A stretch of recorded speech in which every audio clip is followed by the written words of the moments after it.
You are live, ladies and gentlemen, boys and girls. It is Friday night. It's 5 o'clock somewhere. It's Friday night here in California. And with me tonight at the happy hour, ladies and gentlemen, as always, my brother Scott. We're here to chat with you and see what's going on in your lives. What's up, Scott?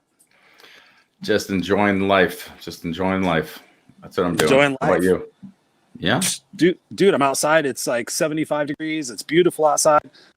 Dude, life has been amazing this week. Life has been amazing this week. And we're all so glad to see you guys here, jumping on the live, whether you're here live or you're here on the replay. We love you guys. We appreciate you being here. And as always, whether you're watching this now or later, be sure to engage with us in the comments and the questions. And this is just a discussion to just kick off a great week and just get with you guys and get with each other and just raise a glass. So raising a glass to you, brother. How are you doing? I got a beautiful glass of, I don't even remember the name of this. This is the same. There's one of my favorite wines. Can't believe it's the same vineyard that makes this wine. I can't remember the name of it. I just bought it. It's sitting out there. It doesn't matter. It's really good. It's really good. It's delicious. So you've had a few glasses already? No, you know what it was? I didn't really have time to process that I was about to. It's like, I think it's called like Toomey or something. Mayomi is there. There's a brand called Mayomi, and the same people who process it make this. It's called like Toomey or something like that, or Tamil. It starts with a T. It's really good. It's good Pinot Noir. I don't know. I'm enjoying it. As long as that makes you happy. What's up, Eric Swanson, Mr. Awesome? How are you doing? Glenda, good to see you. Good to see you. Eric says, hey, what happened? Thought you two were joining us. Oh, shit sticks. Oh, we didn't get an invite. Did you send us the invite for that? Because as soon as I just saw your name, I remember did that go to you or did we get it? Honestly, I just totally just had a brain fart and a blank, but I don't remember seeing anything or anything. We're gonna have to collab on another one, anyways. No worries. Eric, force us into, let us know. It's funny because as soon as I saw your name, I go, wait a second, we were supposed to do something with Eric and some young men or something like that. So yeah, let us know. Let's plug that in. Yeah, no, I kind of sometimes need a push. Like, hey, don't you remember? You're gonna go live in 2 hours or an hour. It was Monday because we had time to do it because it was right under. It's on my calendar. Actually, I'm pretty sure it probably is on my calendar, but neither here nor there. That's spilt milk. He says this Monday 3 p.m. if you like. 1000%. I'm writing it down right now. Monday 3 p.m. If we don't do it now, we owe you like something really big. Monday 3 p.m. That's Pacific time, right, Eric? Pacific time, PST. Yeah. Okay, I'm gonna even do that too as more people come on. 5 o'clock my time. My apologies. I'm not going to go back and probably be a dick. You know what's I had a networking call at 3 o'clock.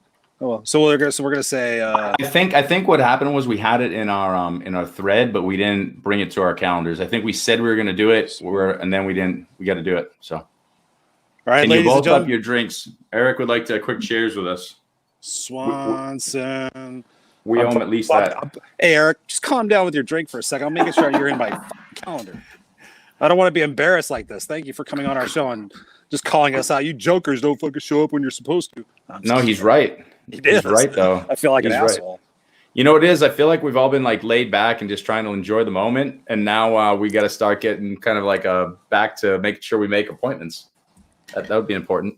Well, you know what's funny, Scott, that you mentioned that? I'm glad you brought that up is, a couple of people have asked me like this week, they're like, man, all of a sudden you seem like you were kind of like mad or like, frustrated. And all of a sudden you seem like you're totally back to normal. What's going on?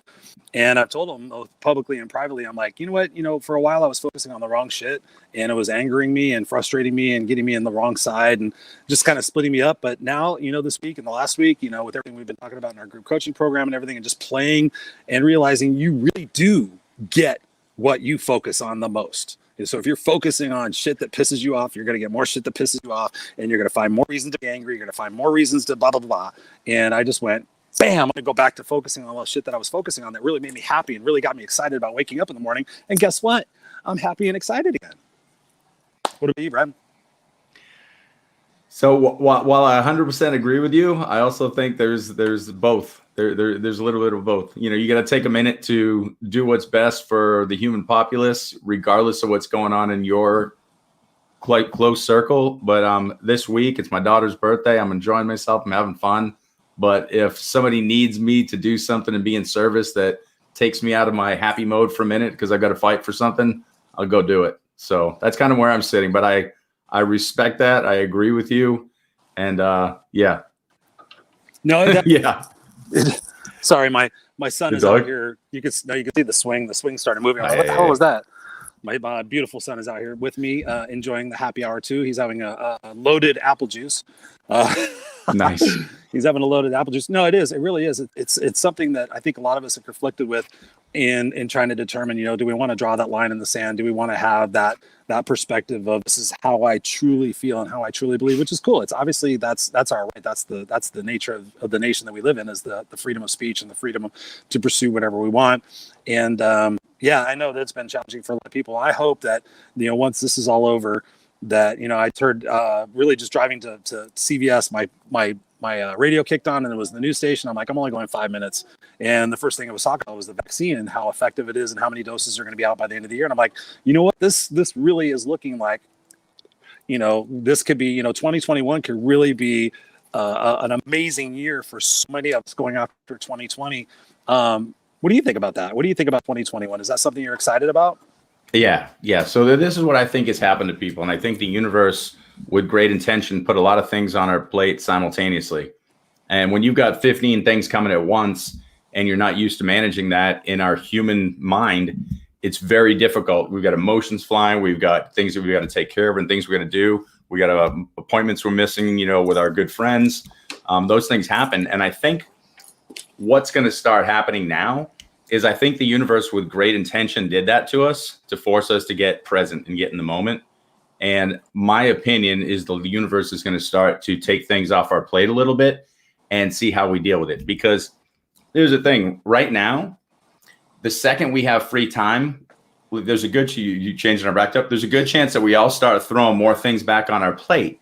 I think the universe is challenging us to say, what are you great at? What's your brilliance? And so as it pulls off the things that are peripheral, like the fact that we had to deal with sickness or we couldn't pay for this bill, we have to work an extra job, whatever our things are, we got to come back to center, focus on what we're great at, be amazing, and just be wonderful in present. And that's it. So whatever you do, go be amazing at it.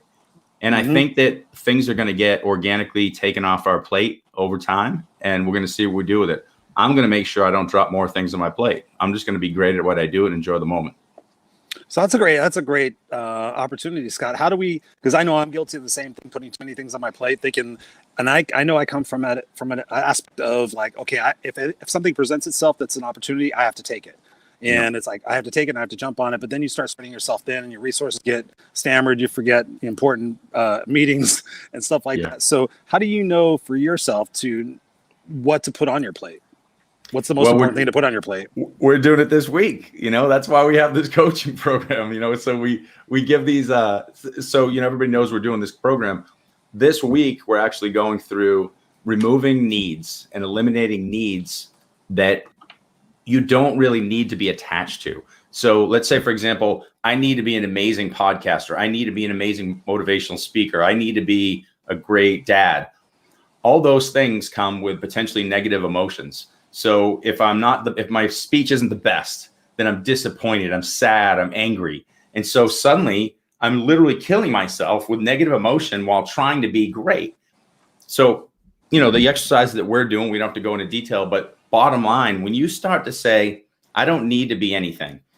I built myself up to be a brilliant individual already. I've done a lot of work. Now the work just needs to be in progress. It doesn't need to be with any specific attainment. In other words, when we come on here and we share, this is what we're given. We're given transparency, authenticity, honesty. And so if it's not perfect, it's not perfect. I'm not going to leave here and go, you know what, Chris, I sucked tonight. It wasn't good enough. We've never done that. Never done that. We haven't, but I've done it with speeches. I've done it with other things. I've done it with other things. So when you start to pull away the specific desire that you have to need this, this, and this, and this, and you just become your brilliance, there's no stress on it. Just be it. When you make mistakes, guess what? Welcome to humanity. That's part of the game. When you start to do that, if you bring that into 2021, wow, I'm telling you, wow. And I want to remind people of something too. And it's something that, I don't think we say enough. I don't care if you do Chris and I's program. I mean, I do. I'd love you to do our program. But I would make 2021 the year that you invest in yourself to do something for you. Because one of the things that we all have a tendency to do is, for me, I go play basketball. When I'm stressed, I go play basketball. But basketball is a pill. It's a drug. I feel good for a moment, and then I come back to all my bullshit, and I'm still frustrated. Do something that creates sustainable, scalable amazingness in you, and then you can find your brilliance. And whatever you feel drawn to, if you are going to do anything in 2021, invest in you. Invest in yourself, start dropping those needs, and become that brilliance that you already are. You just don't know it. You've forgotten it, and you already are. And so that's all I want to say for the rest of 2020. I want to say that same message until everybody takes action and does something for themselves. Really, Scott, I mean, what you said is so massively important, dude. I couldn't agree more in the fact of, just investing in ourselves and loving ourselves and finding out that we deserve that happiness. And I love the exercise and the needs situation, because I've noticed that over the last week, I've had this expectation for something that I was going to do. And I'm like, I don't need to be that. I don't need to be that, whatever. I'm going to be fine. Whatever's going to happen is going to happen. It's going to be great. It's going to probably exceed my expectations anyway. Why am I putting this unnecessary stress on myself to say that I have this expectation? It's good to have goals, obviously. Sure. I mean, it's good to say, hey, I want this. But I literally went into an interview that I did for my Tuesday night show. We recorded it in the morning. He was in England. And I was groggy and everything. And I was just like, oh man, I really hope. And then I was kind of having this, I got to get my mojo going. And I'm like, I don't need to do anything. Chris, as soon as that go live thing goes on, you're gonna be fine. It's everything. You're gonna ask the right questions. Everything's gonna be cool. And immediately, dude, I felt my shoulders were up here. I felt like they just went like this. I was like, oh, that's why they do that when I'm fucking stressed, especially my right shoulder. I'll be like, what is it doing up there? I'm like, oh, I've got a lot of thoughts going on. So yeah, releasing that. We're born with what we need necessarily. It's just a matter of unlocking that key that gets us through that doorway onto the next level. And it's so massively true, dude. It's amazing how many people, I think I said it on my walk and talk the other day, or on my post the other day. It's amazing how much time we will invest in shit that doesn't matter. We will spend 80% of our time, ladies and gentlemen, you motherfuckers out there, we will spend 80% of our time doing shit we don't want to do. Yeah. 80% of the time doing shit we do not want to do. Then we get 20% of our time. Let's split that out in the hairs, right? And then you get 3% to do something for yourself, and you wonder why you're maxed out and you're crazy. You have to reprioritize, like we were just saying before, the fact of what do you put on your plate? What is it that you're doing? Oh, I have to do this. Oh, can you question that? Can you say, do I really have to do this? Or do I need to do this? Or do I want to do this, right? It's amazing. People identify themselves, and we've talked about this many times, Scott, about identities. Oh, I'm known by, as long as I have these things, then that's my identity. And nothing is your identity except for yourself. What do you say to people out there who are struggling with their identity right now? What's up, Peggy Williams? Good to see you. Glenda, sorry. Ellie Nichols, thank you for being here. Eric Swanson, of course. Larry Schneider, Christine. You guys are all freaking awesome. Thank you guys so much for being here. And again, like I said at the top of the show, if you have any questions, you have any comments, you want to chime in them, please let us know. We're going to be answering some questions here in just a minute. Matthew Zedwick, what's up, brother? He says, your shoulders, Christopher Rausch, like Ricky Bobby and Talladega Nights. Dude, you're awesome. You're awesome, the magic man. Oh, the magic man. Now you see me, now you don't. Yeah. So what are your thoughts on that? As far as the identity and the things we amass and what we can do to let go of that need to have so much shit to identify ourselves with. Yeah. This is what I would, it goes back to the program that you and I are teaching right now.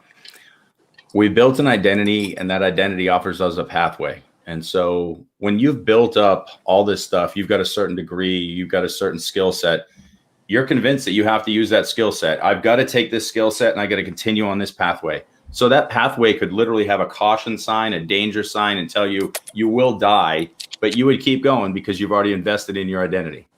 So you could literally know, you could be looking in a mirror that says you will fail, and you'd keep walking forward because you're like, but this is what I am. So here's my challenge, and this is what we've been doing in the program, is you shed all that stuff and you just say, here's what I am. I'm a spirit in a human body experiencing. And so if instead of saying I'm this identity, we just tune in more to our senses, what ends up happening? We're going to start to see so much and feel so much of this world. Did I lose you, Chris? Are you still there? No, I'm still here. Somebody was sending us a message on my phone, so I was trying to get more clarification there. Yeah. So again, bottom line, you connect more deeply to your senses. You connect more deeply to the universe. That identity holds less and less weight. And I'm going to make it in very simple layman's terms. Let's just say that I'm an attorney and I made a bunch of money, but I still need more money to retire. And I'm like, I'm stuck with this. I've got to do this for the rest of my life. I've got to continue to practice trial law. I have to. Like, so you're saying that pathway owns you. You don't have to. You don't. I mean, there's no argument. You don't have to. There's always a way. You're a smart individual. You could go do something else, or I'm a police officer. I'm a teacher, and it's not what I thought it was going to be because there's all these changes in the world, and it's just not what I thought. You can do something else. Here's the simple reality. Is it going to be easy? No. Is it going to be worth it? Yes. Fucking A. And I'm going to tell you how it's going to happen, what it's going to look like. You're going to remove space, okay? You're going to remove space, so you're going to feel hollow. And you're going to say, I'm no longer going to be a teacher, I'm going to be this. I'm no longer going to be a police officer, I'm going to be this. I'm no longer going to be an attorney, I'm going to be this. And you don't even know what that next thing is, but you're moving into something with your skill sets. Once you open that space up and you start using your senses, the teacher, the angel, the people, they're going to show up. I mean, Chris and I will attest to this. Every time we open up to something new, 10 more people show up. It's insane. I would never have believed it, dude, in a million years. It's insane.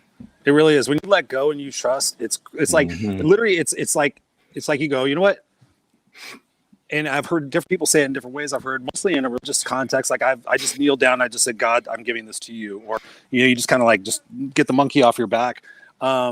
And realizing that once you do that, it's like this like see-through door opens up, and all of a sudden you walk through it, and like all of a sudden you're like, hey, Chris, I want to connect with you. Hey, Chris, I'd like to be on your show. Hey, Chris, I'd like you for Hey, Scott. Hey, Mary. Hey, Joe.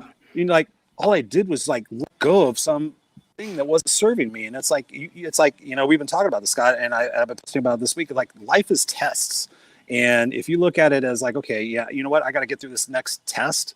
But I'm going to get to another level, like a gamification, whatever it might be. It's truly amazing because you work through that module, if you will, that chapter in your life, as I call it. You work through that module in that chapter, and all of a sudden you come out the other side and you're like, man, I've written 9 chapters that have made me this wrong. I wonder what's coming up next. I'm listening to Matthew McConaughey's book right now, Green Light. If you guys haven't heard about this book, I don't endorse a lot of books that hard, but Green Light by Matthew McConaughey is really, truly an inspiring book, and it's really a look inside of how we can be overcome by our identity. This guy went from being nothing. Literally, he talks about this in the book. He goes, I go down to the Santa Monica Promenade on Friday to go get a sandwich. It was a toasted tuna fish on sourdough with double pickles and ketchup. And he's like, 395 people on the pier. 5 people recognize me. 3 of them think I'm cute, and 2 of them are this. And he goes, my movie come out, View to a Kill. He goes, I go down Monday. Get a sandwich. Same thing. He goes, 395 people or 400 people on the pill, 400 people on the pier, 395 recognize me. And he talks about that. He talks about that overnight sensation and having to adjust to what he thought he wanted and having to change his identity and having to go back to who he really was and who he really wanted to be. It's truly an inspiring story and it really depicts that fact that there are chapters in our life and that we don't have to be identified by the identity we used to have. And it's okay that people come in our life for a reason, a season, or a lifetime. What do you think about that, Scott? When people come into our lives and so many people they want to hang on to that chapter in their life, chapter, and they don't want to move on. What do you say to people to get to close that chapter? It's a beautiful question, and it's not a perfect answer because we have addictions to attachment. I mean, one of the things that with humanity, and we look at Maslow's hierarchy of needs, is when we're talking about physiological and safety needs, there's the illusion that if I hold on to something, then I'm safe.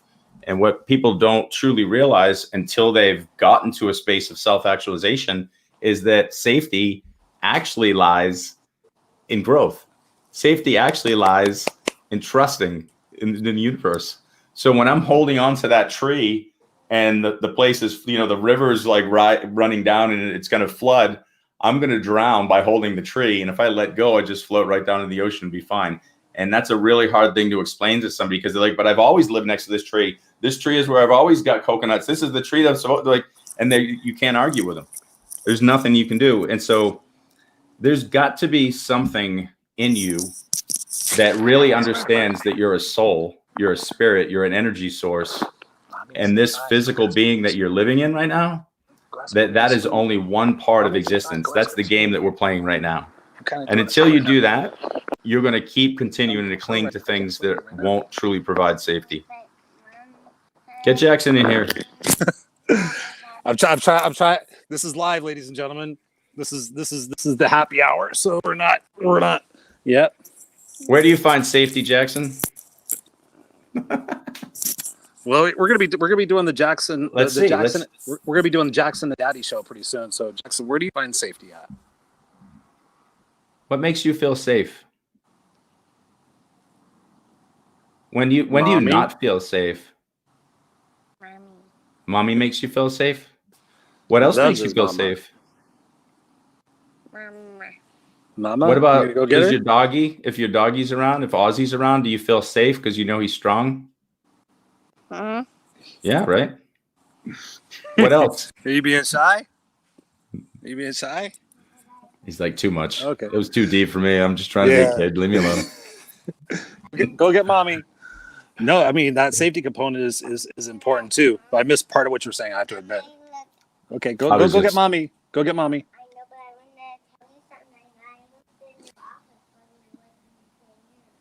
I love this kid absolutely to death. He is amazing. Yeah, today Kayla turns 14 years old today. So I know, dude. 14.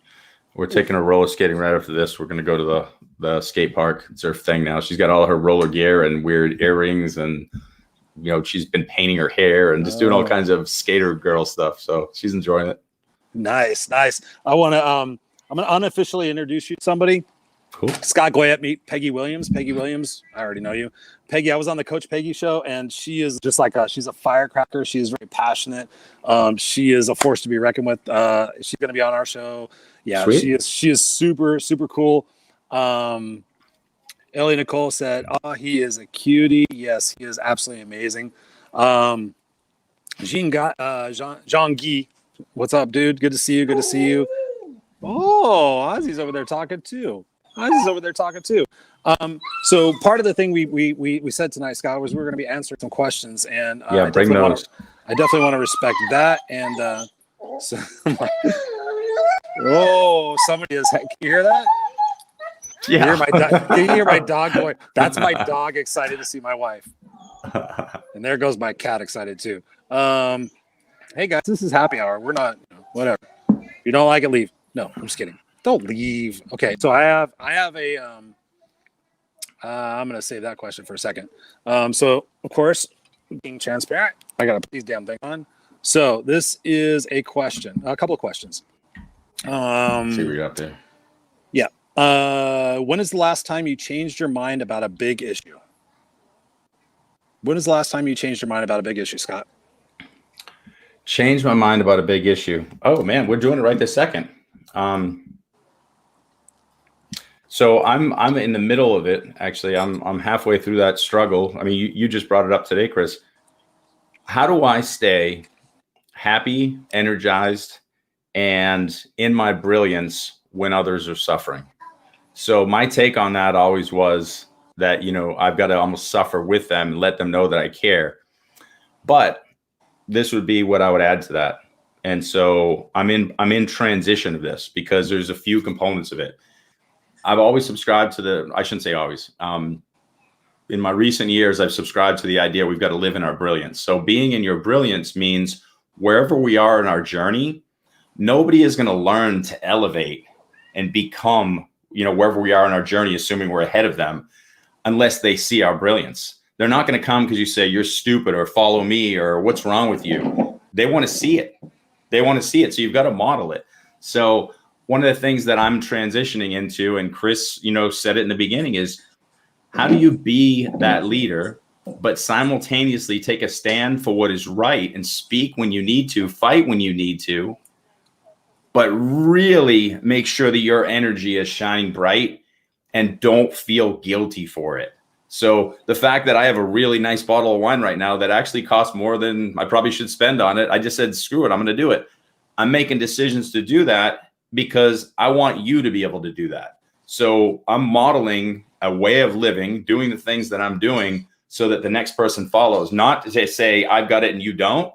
The exact opposite. It's I want to create a pathway and find the tools, which we have, to give you so you can live like that. So it's 100% altruistic.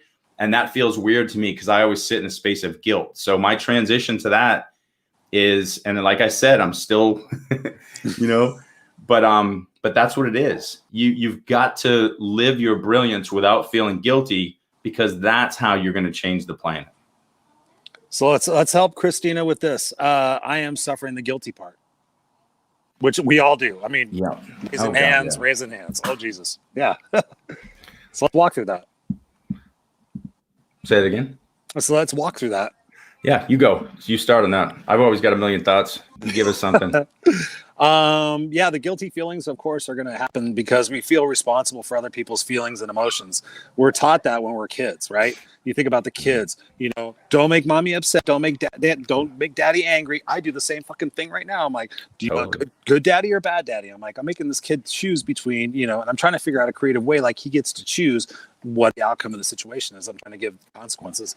But at the same time, when we're little kids, we're taught, make the teacher happy, make grandma happy, make mommy happy, make sister happy, make friend happy. We do it. Don't be selfish and all this other stuff. And as soon as we start to take a little time for ourselves, people who are victims, by the way, ladies and gentlemen, will come at you and go, why are you doing that? Why are you changing the way that I want to feel comfortable and certain? And so we feel guilty. It's like, we just lower ourselves. We're like, okay, if you can't handle my thing, then I'll just myself smaller so it's okay for you. I have to make sure everybody's okay. I've been a savior. I've been one of those caretakers too. And unfortunately, honestly, it gets to a point where you have to decide who is more important. You have to decide, is your self-love, is your self-care more important than trying to entertain all the expectations of people you don't even understand what they are and making them happy? Or is it better to love yourself and grow yourself and invest yourself to make sure that you are the strongest person you could be? I was just helping somebody out this morning. God's honest truth. I'm like, and then literally I use the analogy that comes from my son's children's book. I'm like, is your bucket full or empty? And he's like, my bucket's empty. And I'm like, how many buckets are you trying to fucking fill right now? He goes, 20. And I'm like, how is that working for you? He goes, it's not. And I'm like, guess what you have to do? And he goes, you have to fill your bucket. You cannot pour from an empty bucket, and you cannot feel guilty if you have to take a situation where you need to fill your bucket and other people are depending on you to fill their bucket from an empty bucket. That is ridiculous. The guilty feeling is something that you have to recognize is an emotion that is based in our childhood, and that we have to feel. We have to change that emotion to feel empowered, to feel confident, to feel deserving of the fact that we need self-love, we need self-care. I had somebody the other day said, I had a moment and I just went to bed at 5 o'clock. And was that bad, Chris? And I'm like, no, that was awesome. You took time out for you. You knew that you were going to react to many situations in a way that you did not want to represent. So you took it upon yourself to say, hey, I'm going to bed at 5 o'clock. So you really have to let go of that. And once you let go of that guilt, and that's a childhood guilt, you become free to really live in your own presence. And that's something I have had to struggle with. I felt guilty for so many different things in my life, but not so much anymore. What about you, Scott? How do you process guilt? I think you nailed it. I mean, it comes back to this. The most simple thing is you've got to ask yourself what truth is. So like if you trust that truth is that you're an eternal spiritual or soul being, if you're comfortable with that, all right, and then you're in a human experience. If you're comfortable with that, then what is this experience? This experience is nothing more than a game, if you really want to call it that. It's a game that we can apply meaning. We have lessons. There's a lot of beauty in it, and we can accentuate that beauty. But there's levels of that game. So how would a game be, I wouldn't say won, but how do you benefit in a game? It's all about you. I got this, prize. I did this. I found more weapons. I got more energy. I got more whatever. And that's what keeps the game going. So if this game is here for you to think that you're going to go out and, train people and touch people's lives by telling them what to do. Yeah, you can do that to an extent, but really think of this. If you're the most brilliant individual at what you do, people are going to watch you and they're going to take notes. And that's going to spread like wildfire. The ultimate teacher doesn't even need to let you know they're teaching. They're just being. Bow model. Yeah, it's 100%. So literally what this game is keep filling your cup and keep being the person that others want to be. Now, here's the thing. When we start, let's say, for example, like you start making a bunch of money and you start doing a lot of things that make you feel guilty. if you're taking those things and saying like, look at all my great things on social media, how amazing I am, versus saying, I went here and learned this lesson. I like this food because it reminds me of this culture. Maybe you should try this recipe. If it's for me to say how awesome I am versus me just living a great existence in my brilliance, two different things. So if you're living in integrity, you're finding your brilliance, and there's a currency exchange you're receiving for that, and you're elevating, that's kind of what we all want. And we can't make that happen to people by dragging them into success. Because what happens right now, if you were to give somebody with nothing everything, we know what happens, because there's this thing called the lottery. There's statistics on it. They have nothing. There's a show about that. There's a show about that. They have nothing 2 minutes later. And it just tells you that wealth, success, and really elevating is mindset. And everybody says this and you hear it, but you need to understand it. And the thing is, you can bat out of order. You can change your mindset right now by watching somebody who's what you want to become, and just become that. You can say, I'm just as intelligent as that person. I communicate just as well. And just start being that person. And guess what? Then the currency shows up. And it sounds crazy, but it's reality. And the quicker you get to that, the quicker you're going to realize this world is not as complex as you think it is. The complexity is what you put into it. It's much more simple. Do nice things, find your brilliance, stay energized, keep your cup full, and be in integrity. Screw this identity shit. Turn up your senses and feel and connect and just love. It's almost like when you're doing it and you're in the flow, you're almost like, wait, how did I even get out of the flow? And every once in a while you get out of the flow and then you laugh at yourself. Like, man, I'm silly. So it really is. I mean, I think that's a beautiful statement, Scott, and letting people understand the reality of the situation, that we're all human. We're all going through this. And the thing about you and I is that we're publicly saying it here live in front of, however many people, the fact that, it is a growth opportunity. It's an opportunity for us to continue to evolve. And I believe that if you have that perspective in life, that you're always supposed to be evolving. And I've heard it said many different ways. And I really love the way that, I can't remember who said it, but the fact that, I don't want to be the person I was yesterday. Yeah. And that's huge, because we think in terms of spans of time. Like, I'm not the same person I was when I was 20. There's still a lot of attributes that are still there, but I'm not the same person as I was 20. I'm not the same person as I was last year. And I think it's healthy to have that perspective. Like, I'm excited to see who I'm going to be at 60. I may be a lotus sitting guy out in the middle of the desert going, hey, okay, I'm excited to see it. Whatever's going to happen is going to happen. And whatever my journey is going to be, hanging up to that old belief system, that old identity, that old guilt doesn't serve. I mean, it literally winds up being a basket full of regrets later on in life, where you're just like, man, shoulda, coulda, woulda. We talked about 5 regrets. We talked about all that stuff.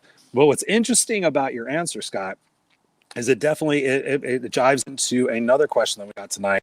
And so let me see. How do I help the person I love the most, my wife, the person I want to have the most amazing connection with, overcome obstacle of grief and guilt, so I feel I'm not leaving her behind and creating more disconnect or guilt for getting better myself.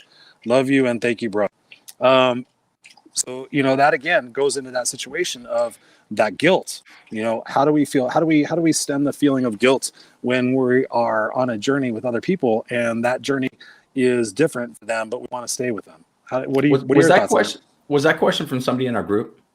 No, that was a question from somebody that was in the chat earlier. Okay. Okay. Because I just want to make sure, because I was seeing one of the people from the group, I'm not going to say her name, but evolving in that, because she's asked that question and I've watched the evolution. So I was just thinking, okay. This is actually a guy in my men's group on Wednesday nights, which, I was like, and he told me some other stuff that I can't repeat, but it was really interesting. I mean, that's tough. When somebody's dealing with a guilty situation in their life and you're kind of like, okay, yeah. And you're like, come along. But I think this is the toughest part of humanity. This is so let's back into this whole conversation, this whole thing. You're 20 years old, or you're 25 years old, or you're 30, whatever you are. We're immature spiritually. We line up with somebody physically. They say all the right things. We have a great year with them, and we say, let's take on the world together. And when you're driving down the street in your car with the top down and you guys are going to great dinners, I mean, you're not talking about what is this really, this existence. And so as you come back to the ground and one person is moving more quickly than another in their spiritual journey, there's going to be disconnect. You know, you were talking about season, reason, whatever, you know, there's reasons people, lifetime. Yeah, there's reasons people come into life. And here's my thought. This is my honest thought. Humans, and this is something that can be sad or can be beautiful. We've created constructs to include marriage and friendship, and like you have to work with this person, your neighbor, and there's certain behaviors that are supposed to come with that, and finality and whatever, and you're supposed to stay a certain amount of time or whatever. Here's the reality. If I'm holding on to this tree and the river starts rising and we're starting to flow and I want to hold on to that tree represents people, inanimate things, you know, animate things. It represents anything. One of the sad things I think is that we may outgrow people.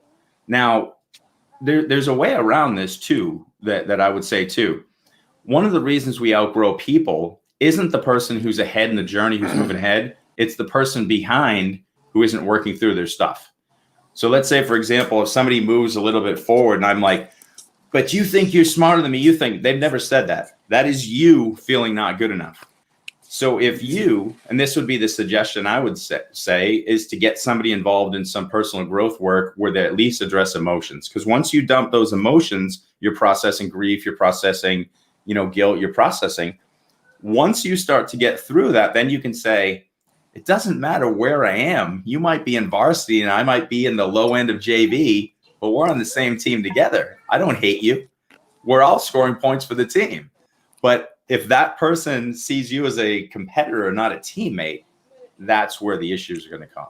And so it comes back to people really not so much being deep in their personal growth, but being very willing to say, I'm willing to grow. That's it. Boom. Right. And that's there. not easy. Yes. That is that is bang on, Scott. That's one of the most brilliant things you've said. Really. Like, yeah. You got to be willing to grow. You have to be willing to get out of your comfort zone. You have to be willing to face the music. You have to be willing to confront your fears. You have to be willing to go through hell to get to heaven. Yeah. Right. I mean, that's one of the reasons that, like, you and I, like, when we're connecting, no one gives a shit who says the better thing or if it's funny or like, we're just doing this to deliver quality to people. Let's say, for example, God comes down to you tomorrow and blesses you with all the information in the world, and I just sit next to you and go, yay, and I'm like your Little John or your Flavor Flav. I don't care. As long as we're together delivering good information or vice versa, we're gonna pass each other. And sometimes we throw the alley-oop, sometimes we catch the dunk. It's just part of the game. And again, think of that. We're in a game, and if you're able to help somebody move further into the game wins. And we're part of the game. And that might be hard to conceptualize, but once you start moving through your emotions and your attachments, which we're talking about again this week, and those needs, things get better. And I really think 2020 was a beautiful opportunity for us to take notice of all these things that we thought we needed. I mean, I'm at a point now where, like, these are the things I've been bitching about, Chris, which I haven't shared with you. So next week we're supposed to go to Hawaii. And so I'm sitting here, you know, mad because we can't go to Hawaii. Well, here's why we can't go to Hawaii. My mother-in-law broke her leg. My father-in-law's, dealing with chemo. And we can't just drop my daughter there, right? You know, that's kind of rude. Now we can go send her with other friends. Like, there's things we could do. But I'm getting this thing in my head. I'm like, I really wanted to go. We've had this plan for a while. This was special. But you know what? Who gives a shit? I'm not going to Hawaii. I'm sitting here drinking good wine. I've got a kid on her birthday we're going to spend some time with. Like, we can go all day long on elevation but I was supposed to, but I earned it, but I did this and I deserve it. And, and I'm just whatever. I mean, I'm sitting here right now on a freaking show with you, helping people live better lives. Like, I have nothing to complain about. My gratitude is through the roof. Maybe I'll go look at videos of Hawaii and I'll save some money, just looking at it. I don't know. Something like that. Whatever.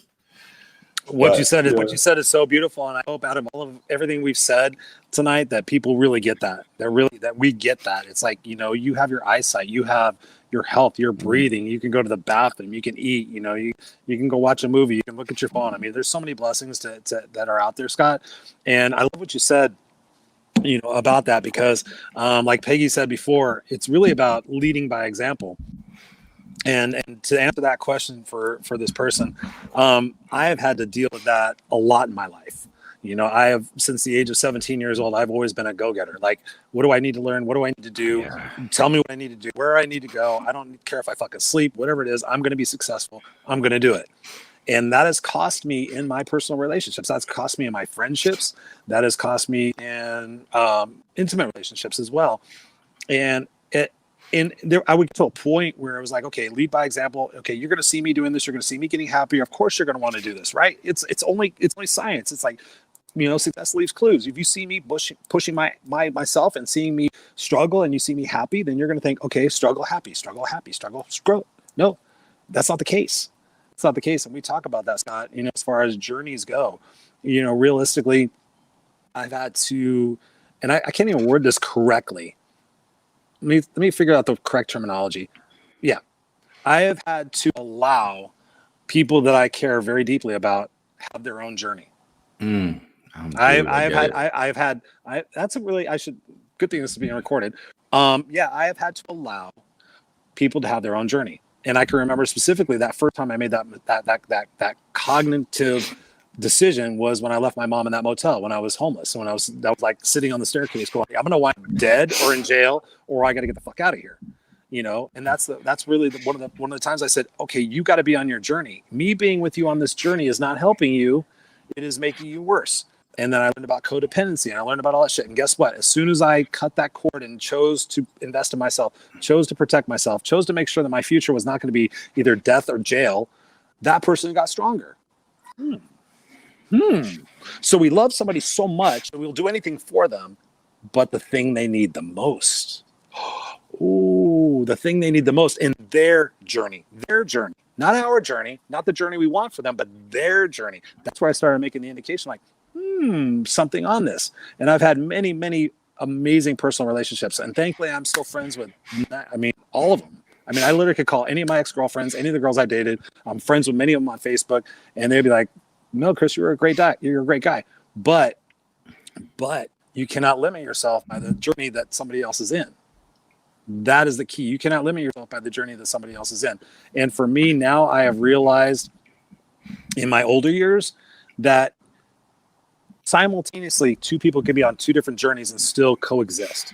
Yes. It's the problem of the person who is quote unquote ahead trying to quote unquote save or help that other person. That's where it fucks up their journey. You have to be on your journey, shine your light, do your thing, be there for that person. But whatever that journey that person is going to be on is going to happen. And that needs to happen for them to learn that lesson that we're all on the spiritual journey to learn. That needs to be said a few times. So there's, and like we both actually outlined both pieces of that. The person who's ahead is literally looking down at the other person, and the person who's down there is feeling, and so it could happen either way. The person who's ahead is going, come on, just do this, read this book, tell me this class, and we just take this. And it almost makes the other person feel stupid, or the other person is really just holding space and the other person is perceiving that they're stupid. If both people can just say, and this is where I wish the humanity was teaching this and just saying, every single one of us has a different skill set, and somebody might be further along in the journey than you. So there's a kid's book that literally says, here's our kid. Actually, we were talking about the kid's book we're going to write. We're writing it right now. The Unstoppables. There's somebody. Yeah. So we're literally saying that, you might be ahead of somebody in the journey, and that comes with a wonderful responsibility. And the only responsibility is to hold space so those people can catch up. In other words, we're not sitting here saying, you need to do this to get to where I am. Go, here are a few tools, which you and I are offering. And if you see fit to use these tools to get to here, you're more than welcome to use them. Mm-hmm. There you go. It's brilliant. That's it. But it's not rocket science. And think about it. When the people show up to a group coaching class, they come ready and they know they need to be there, but they're still attached to their own. That's one of the reasons they're like, help me. I know I'm holding the tree. Make me let go of it. You're going to smack them in the face and drag them into the river. Yeah. And then they're like, I'm going to drown. And they're like, I'm not drowning. Hey, this crap's working. And I think Scrap's working. Yeah. This shit. You guys were right about this. I'm going to quote you on this. This crap's working. Yes. So next time we're going to, coaching platform, thiscrapsworking.com. At least it works. At least it works. Fuck it. But yeah, I think that that is probably one of the hardest parts of our existence as humans is when you're with a friend, you're with a family member, or with somebody you're partnered with, and there becomes space in the growth. And I'm thinking of so many situations right now, and sometimes you do have to get out of them. Sometimes, there's energy in there that's not serving anybody, like you said, and then sometimes it's very doable. That would be an interesting book to put together too, is really how do you identify that? Because there's a lot of time wasted on that. No, I can do it. No, I can do it. And all of a sudden it's 30 years later in a relationship or a family member that just dragged you down forever and you've allowed it. And that's it. You've got to allow it. How many do we know? That's what I was just thinking. I'm like, I look back on my life and think about how many people were at a stage in their life when we were in our 20s or even 30s. And I could say confidently on one hand, there are a lot of people I care about that are still in that spot. Oh my God. Still in that spot. I'm just like, really? It's been 30 years and you're still in that spot. How in the fuck did that happen? How can that happen? That's their journey. That's their, if they have to come back 20 more times as a human, whatever, that's what they got to do. I still love them the same, but they're not my five. They're not my five. And that's something that we really got to point out, is that you got to make sure you have your five or your six, whatever it is you're going to put your number to. Those people in your life are going to be the ones that are going to support you, calling on your bullshit, tell you the truth, have your back, have a mastermind group. Of course, we do have a accountability group, have people like you and I who hold each other to our shit. But one thing I want to capture here before we move on is that our amazing mentor, beautiful person, Patricia Goyette. I've been practicing like forever. I actually fucking misspelled her name on the video thing, and she had to come to me. She's like, "Hey, Chris, I got this really cool award, but you spelled my name wrong." I'm like, "Oh, no, really, you?" I couldn't. Yeah, but anyways, Patricia says, "Actually, Scott, you would care." LOL. I love this conversation. Just keeping it real. We are all on a karmic journey, and the second you realize it's beyond your ego, you get on the path. And that is what you are sharing, helping people to find their path, whatever direction it goes. Love you both so much. We love you so much, Patricia. Flawlessly explained. Patricia says, remember TikTok Han. I have arrived. I am home. Is that the guy in Cambodia, right? Is that your friend in Cambodia? I think TikTok. I think of other stuff. What's up, Marlene Sanchez? Good to see you. So yeah, I mean, we said we were going to keep these things short. It's funny. Yeah, we just talk. Yeah, we're just not that good at keeping things short. It's just fun. It's just I'm trying to see if there are any other questions. Actually, I did have one from somebody else. Let me go over here. But if you guys have any questions in the chat room, let us know. Let us know what's going on, what you guys like. Apparently, people are digging this conversation. Patricia says, space and growth is an opportunity for both. Of course, absolutely. I agree with you. Not my five. I mean, talk to us about that, Scott. I mean, how massively important or unimportant is the fact of how much time we spend with the people who we are closest to? So this brings up an interesting, funny point. Not funny, just a point. So I was talking to a good friend of mine, Randy Pierce, and Randy Pierce is somebody who we can get on our show too. In fact, we have to get him on our show. He went blind at 22. He's early 50s now. He's run roughly 20 Boston marathons in qualifying time. If you understand what that means, it's insane. He's running like 7-minute miles. He's my size. He's 6'4", 230, and he's 51 years old and blind. He's also climbed Mount Kilimanjaro, done all these great things. The reason I'm bringing him up is he and I were talking about team, and we were talking about the idea of team and building resilience. And this really goes to your five, because when he says team, it's four. It's four, but we always talk about your five. He says, don't just pick 5 people who you connect with who are energetically similar. Make sure each one has a purpose. And so this was brilliant to me, and I love it. He was talking about trusting, having a person that you can trust with anything. So that person that when you come up with the dumbest idea in the world, or you did something really crazy that you're like, oh my God. And there's that person you can just sit with and just speak to, and they're not going to judge you. You got to have an energizer, that enthusiastic, crazy person who no matter what you do is like, oh my God, Chris, I knew you should have done. And they just energize you. You know, when you're down and it's Thursday and you're like, I can't get through the week, and that person calls you and you're like, oh my God, I'm back in. You've got to have an accountability person. You've got to have that person to say, hey, listen, it's a great idea, but where are you going to find this money? You keep talking about this business plan, but there's no investment. And so the honest person. And then the final one that is very crucial too, and you got to have all these, is the mentor who's been down the path before, not necessarily follow me on my path, but who's been there. So as you're walking the path and you're picking up their tools, they're saying, yeah, I like the idea, but have you explored this? So there's no holes in that team. So when you're talking about developing your 5, you've got a trustworthy person. You've got an energizer. You've got somebody who's holding you accountable, and you've got somebody who's been there. So don't just indiscriminately say, here's my 5. Start thinking about who. So no, if you already have 5, you can add 6 or 7 or whatever, but see if there's a hole in your team. Because think about this. Let's just say that we just don't take one out. Let's say we have no mentor. Okay, so we're doing all these great things, but no one's ever been there. So we're going to miss things. What if we have no accountability person? No one's calling you out. What if you have nobody you can really trust, and they're all like talking behind your back like, he's kind of crazy. Is he real?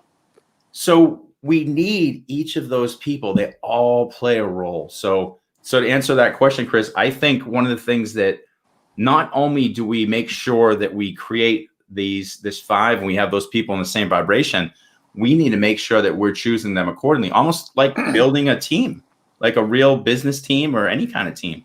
There's a role for each. No, there is. I mean, I love the way you say that, because I've never really thought about it in that respect. I didn't of having a role. That is really, that's important. And honestly, you bring up a great point also. I've always said, who are your 5? But you're like, who are my 13? Who are my 20? Sure. Who are my 20? Why does it have to be limited to 5? That's a great point. Patricia says, that's why I love my Unstoppables. Patricia, you are awesome. Thank you so much. Glenda says, I have no team.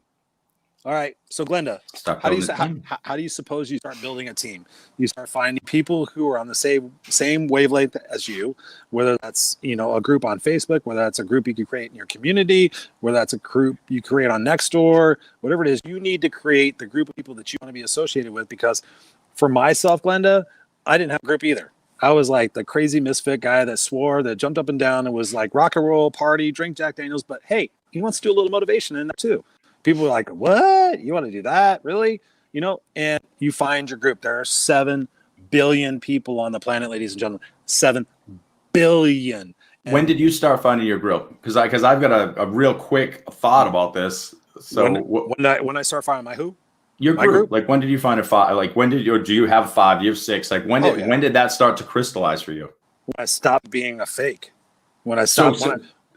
So was it when you started to love yourself? Because to me, when I hear questions like that, I'm right coming back. Do you love yourself? Yep. And I feel like I'm going to see tears well up, and they're going to be like, no.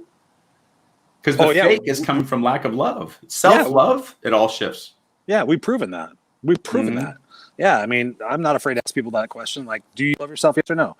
Boom. 96% of the people I've asked that question to since March, I'm going to say 96. 96 have said no. Okay, there is an inherent problem in our society right now that people are feeling guilty, feeling ashamed, feeling whatever, and they're not loving on themselves. And guess what? That's why this world is kind of fucked up a little bit, because we're all victims, and that shit's going on. So for me, when I think about the overall picture, Scott, for me, it's like, be you, do you, and it's all going to work out. It's like, I like to keep it crazy simple. And for the journey I've been on is like, okay, I had to be this person for my mom. And up until the day she died 8 years ago, then when she died, I was like, I don't have to be that person anymore. And then I have to be this person. And over the course of the last 12 months of my life, dude, I have had to let go of every identity that I had and really go back to ground zero. Who am I? I'm Chris. I'm this guy. And being in love with who I am and resonating with that is like that vibration, like we said earlier, dude. That door opens and it's like, You came into my life, and all these other people have come into my life. As soon as I said, I am not that person. I'm not the corporate guy anymore. I'm not the director of operations guy anymore. I'm not the guy that's have to wear a suit and tie just to make everybody fucking like him. As soon as I did that, you showed up, and all these other literally probably 100 people since March have showed up in my life that are truly amazing souls that I would never have met if I wasn't just being myself. No doubt. No doubt. And that's what we're preaching, everybody. I can't say it enough, whether you call it raising your vibration, connecting in frequency, loving yourself, whatever you do to open yourself up to be a magnet. Because don't forget this. If you're a magnet right now to all the things that you've attached yourself to your needs, then you can't attach to anything else because you've got all these needs. So there's all this, like, I don't want to say negative, but there's all this emotion, all this baggage attached to you. The minute you drop those needs, now you literally become this beautiful magnet for all that's good to the universe because you need nothing. So listen to that. You ready? Mm-hmm. Think of this. I'm a old dirty magnet. So all these things that I need, like I need to be a good dad. I need to be the good this. I need to be good at this. There's going to be all this clutter stuck to me. So nothing else can get into me. If I drop all of this, here's what happens. The universe is going, what do you want? And I'm just like, I'm just being Scott. The universe knows. The universe is going to start giving me more tools. They're going to start giving me things in abundance. And that's what Chris is telling you. You drop a few of those things, the universe is like, here you go, Chris. Here's 20 people to make sure your show works. Here's this. Here's this. It will literally happen like wildfire. So to your point, Glenda, fall in love with yourself. You know who you are. Keep falling in love with that person. Your team will organically show up. But you have to know that you've detached from those things that are going to hold you back as being a part of that team. Because don't forget, you're part of that team. That team's not just 4 people you need. You're one of those roles to other people. Yep.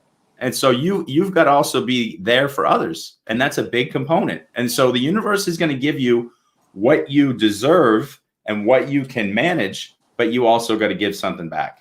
Mm-hmm. Absolutely. That's a brilliant point, Scott. Patricia again says, even the rejection of love is truth. Yeah.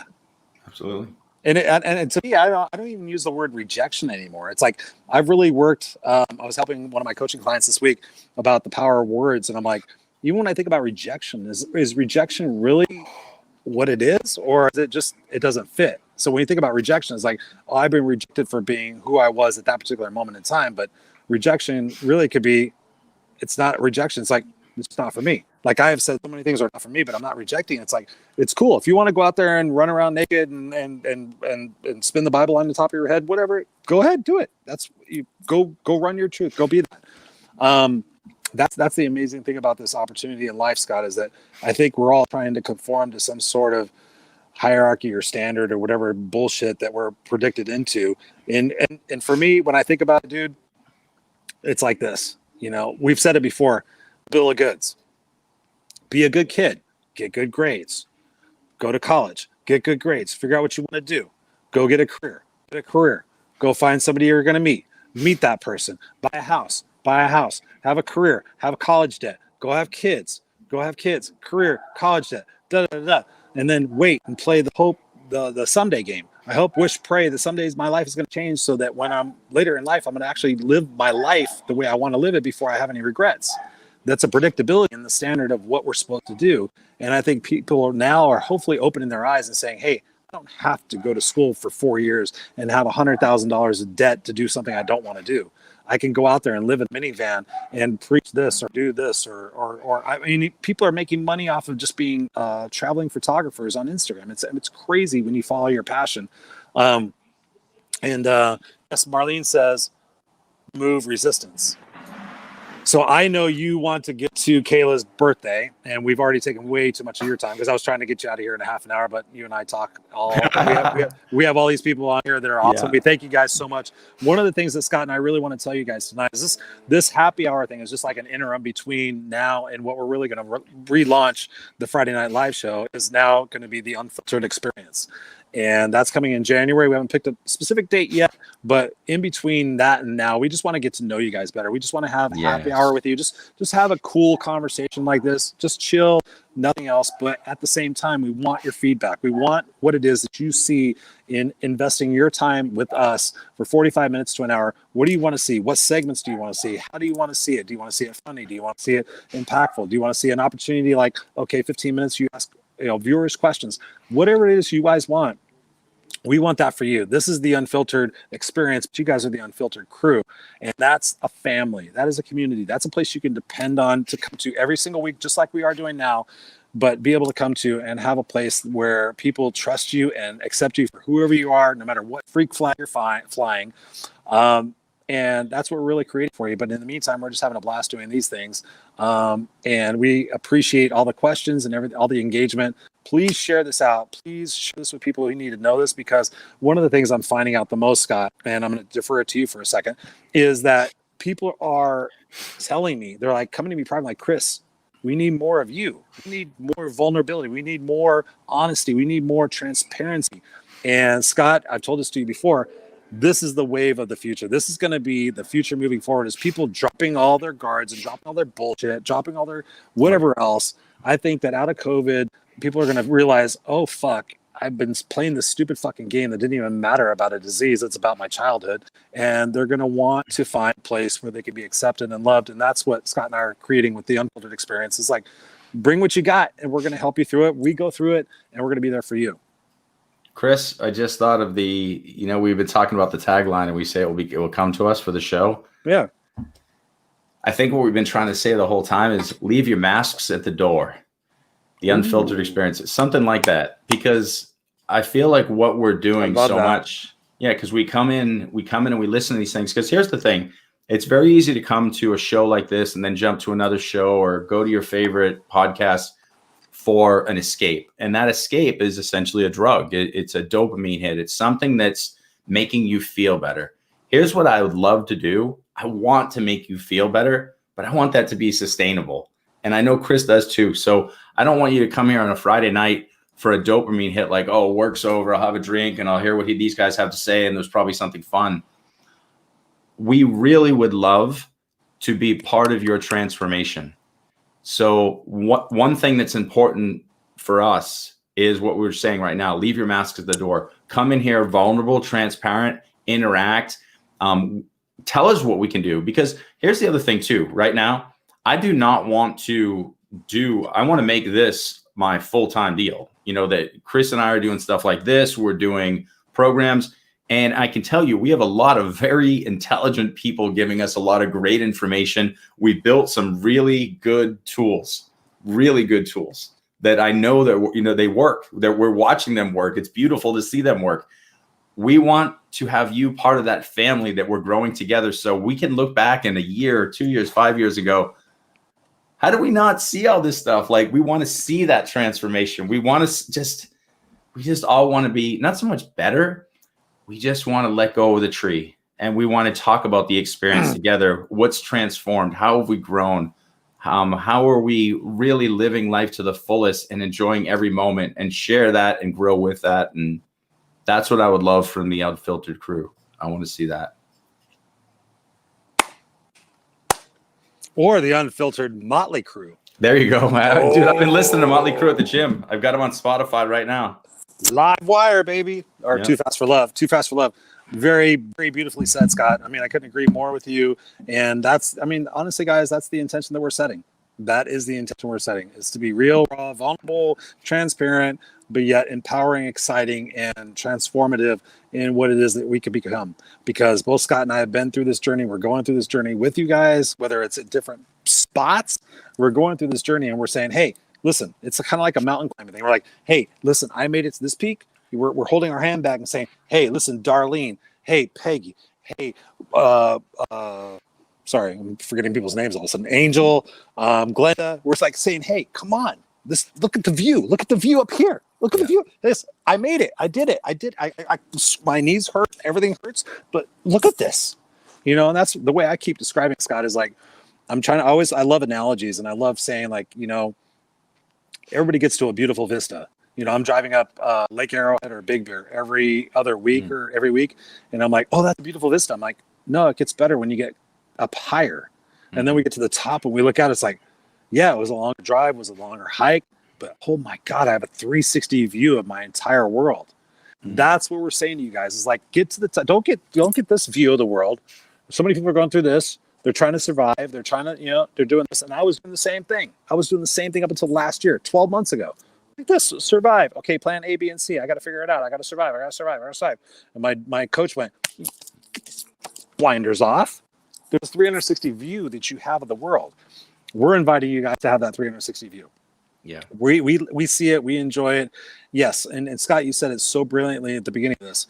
Is it easy? No. It's challenging. And no rush. And it's challenging. And there's no rush. And that's the thing that's fun about like doing with this group. So, one of the things I've been revisiting too is maybe there's another program that we do before the group coaching program. Because one of the things that we do in the group coaching is we do some stuff with meditation. There's a few other things we do. I haven't even really shared this with you. I'm saying it out loud right now, Chris, but maybe we do an intro to meditation and how to zip yourself up so that you're not getting bombarded with all the energy from everybody else that's negative. So we have maybe a 2-week training to prepare you for the program. So we ask a few questions. Are you ready to jump right in to max out? Or do you want to just do this kind of pre-class? But to the point, wherever you are in the journey, we want to meet you there and we want to help you in the process. And so there's no someone's ahead, someone's behind. It doesn't matter. We're all walking home together. If somebody has more tools, share the tools. That's all we're doing. So lots of fun, good stuff, positive growth. Yes. Angel says, I want more time with you two. Peggy says, no mask allowed. Full time includes overtime. Letting go of trees. Ooh, letting go. Letting go of trees. Yes. She's floating in the river, bro. I got her. Dude, you got it. Nice to have this transformation in this rough patch. Absolutely, we're here for you, Christina. I love the spelling of your name, by the way, too. We've had some offline conversations. By the way, Christina might possibly have the funniest Facebook page on the face of the earth. I they keep popping up, and some of her stuff is freaking hilarious. Like, it's absolutely hilarious. Like, I'm not even sure how to respond. I'm like, do you respond to this one? It's really funny. Like, seen her stuff? Her page is hilarious. I know. You guys are all cool people. Colleen, what's up, Colleen? Hey, Colleen, how are you? Sending you big, massive hugs. So what are your final thoughts, Scott? I want you to get to your daughter's birthday. I feel bad. I'm like, already an hour 7, but we can keep going. Wow. No, I think final thoughts are just remember this, okay? You've got a lot of things that you attach to because the world told you that they were important. I mean, you can go through your whole life saying, I've got to get to 8th grade. I've got to get through high school. I've got to get through college. I've got to get the partner. I've got to get the great job. I've got to get the award. I got to get the nice car. And it just ends. But all those are needs. And the minute you need nothing, and in this, again, the lesson for this week, the minute you need nothing, things show up. And the funny thing is the things that your core being really desires the most, that's what shows up. Your illusion, the mask is identifying the needs, the mask of the false identity. I have to have this and this and this. And I'm not saying that you won't be a great dad, you won't be a great employee, you won't be a great speaker, whatever. You'll be that because you're already that. What will happen is you'll get even more. So stop needing, come into presence, amplify your senses, have some fun, live in player mode, as Chris and I have been talking about. And I can guarantee you, if once you know how to do that, things are going to shift on a dime and you're going to go, huh, why didn't I do that before? So it's that simple. Beautiful, brother. All right, go spend time with your daughter. I'm going to go watch her do skate tricks. Angel says, have a great evening, Christopher Rausch and Scott Goyette. It's been a good time. Thank you. Hang on one sec. And then I'll do the little thing, and then we'll hang on a second. All right, so ladies and gentlemen, boys and girls, you just heard from miraculous, the infamous, the brilliant Scott Goyette about this whole entire broadcast. My point to you guys is the fact that you showed up. That means you care. That means you care about yourself. You love yourself. That is the most important thing about everything that's going on right now. Love yourself. Believe that you deserve the opportunity for success. Believe that you deserve the opportunity for happiness. Believe that you deserve the opportunity to let go of everything that you have held onto so tightly throughout your entire life. Believe that you can let that go. You have to believe. Huh, wait a minute. A friend of mine, once upon a time, I'm not sure if she's still watching, but this bracelet here says believe. Right. I got it approximately 10 years ago from my dear friend, Patricia Goyette. And you have to believe. If you don't believe that you're going to have an amazing life, you don't believe that the opportunities are going to open up for you, if you don't believe that you're going to get out of the relationship you're in, guess what? You won't. Let me say that again. If you don't believe you're going to get out of the relationship, you're going to be happy, you won't. Yes. Is it challenging? I'm not going to say it's hard. Is it challenging? Yes. But guess what? Out of challenge becomes triumph. What out of challenge becomes victory. Out of challenge becomes, yes, I did it. Yes, I can do it. Yes, I will do it. Will you do it? Or will you go, oh, maybe someday when this is on, I hope, wish, and pray. Guess what, ladies and gentlemen? I can tell you this without absolute certainty. I have met these people in convalescent hospitals, old folks' homes. The look on their face, of what they could have done and what they should have done is absolutely devastating. Go do it. You can do it for free. Go to an old folks home. Go to a convalescent home. I don't think you can do it right now. But go have an interview with somebody who's old and just say, hey, if you had to live your life over again, what would you do? How would you do it differently? And I guarantee you, I promise you, they will say, I wish I would have done more shit that I wanted to do versus what I thought I had to do. All right? We love you guys. Happy hour's over. You guys rock. Peace out. Have a great weekend. Have a great